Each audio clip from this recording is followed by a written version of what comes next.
Okey, saya suka konsep dia. Konsep ala-ala kampung. Dia pakai kayu. Wow.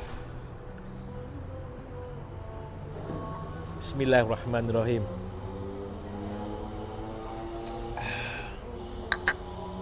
La Bamba Chicago Milano. Bahagian dalam tu memang luas lah. So konsep dia, pilih lauk, letak dalam talam, and you go makan dengan family. Makanan kita dah sediakan di atas. Okay. Di atas maknanya tempat penyediaan lauk-lauk kita lah. Jadi boleh pilih lah. Daripada masuk kita akan nampak ikan bakar dulu. Ikan bakar, lepas tu ada sup. Okay. Kalau Sabtu Ahad kita ada untuk kids meal juga kat situ. Lepas tu yang menu yang ada dekat tangan saya ni adalah menu untuk malam lah. Malam bermula jam 5 petang hingga 11 malam pada Isnin hingga Khamis. Jumaat, Sabtu Ahad 5 petang hingga 12 malam. Menu yang bermula dengan ibu mertuaku, set ibu mertuaku ni lah. Kita ada daging salai, telur dadah, udang galah sambal petai, lemak bakar, ikan siakap bakar, ulam-ulaman dan sambal belacan dan juga 4 pinggan nasi. Ini adalah lemak bakar, yang mana yang penggemar daging ni lemak bakar cicah dengan air asam. Bismillahirrahmanirrahim.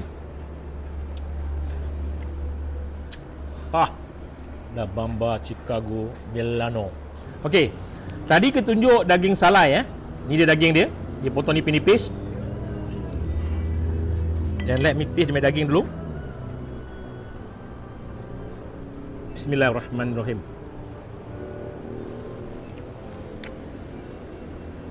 Excellent. Daging dia kira nipis, lembut, senang nak kunyah. Yang rasa dia punya aroma salai dia tu. Salai kayu rambutan tadi. Okey, yang ni pula adalah udang galah sambal petai. Menu set dia, menu ibu mentua, RM139, murah je. Boleh makan 4 orang. Jadi saya doakan owner semoga maju jaya, diberkati Allah, masak daripada hati yang jiwa. Apa-apa nak cakap? Terima kasih chef yang sudi datang review ke Salai Power Jalan Kebun dan juga nasihat-nasihat yang diberikan. Terima kasih untuk Salai Power lebih maju. I'm Chef Sabri La Bamba Chicago Milano.